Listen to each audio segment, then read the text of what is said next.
allé à l'école à Mélan.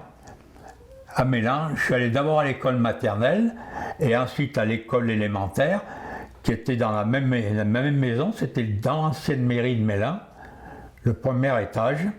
Il y avait l'école élémentaire où c'était le père Richard, comme on disait, l'instituteur, et l'école élémentaire, c'était sa femme. Donc j'ai commencé à l'école maternelle. J'ai commencé à l'école maternelle et j'ai fait jusqu'au certificat d'études à l'école élémentaire, avec 4 divisions.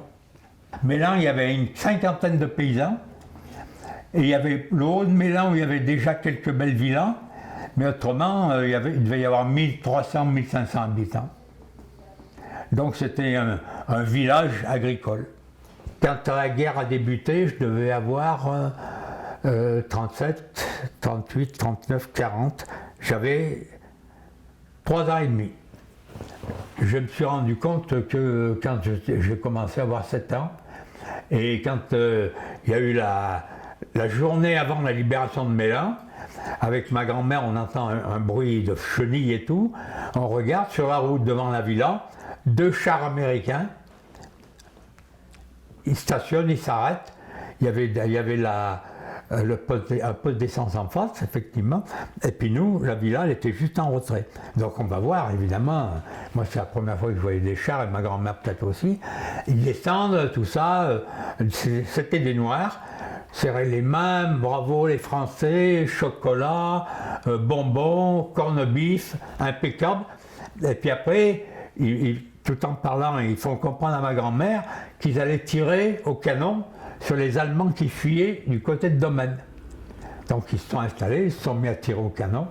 Alors ça faisait du bruit, d'accord. Puis après, les Allemands qui s'en allaient eux aussi, ils ont essayé de tirer là d'où ça venait. Mais ils se sont trompés, ils n'ont pas vu d'où ça venait, ils ont tiré sur le fort du Saint-Hénard. Et c'est là où je pense que peut-être qu'à ma grand-mère et moi on a échappé belle, parce que s'ils avaient trouvé où c'est, les chars étaient là, ma maison elle était là, et nous on était le long de la barrière, on les regardait tirer. Donc moindre obus qui tombait là, ben, je ne sais plus là. Voilà. Vous étiez à côté alors? J'étais à côté.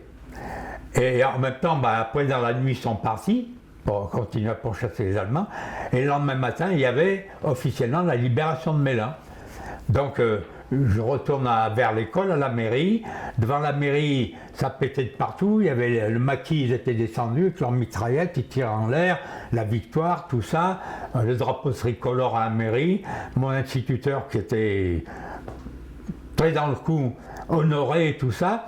Et puis en même temps, il cherchait les collaborateurs. À Mélan, on a eu 2 ou 3 collaborateurs sérieux qui ont fait tuer du monde, mais manque de peau. Ils avaient déjà tous foutu le camp. Et on les a retrouvés après 2 ans, quand le général de Gaulle a pris la décision. Maintenant, on ne chasse plus personne, on revient tous français.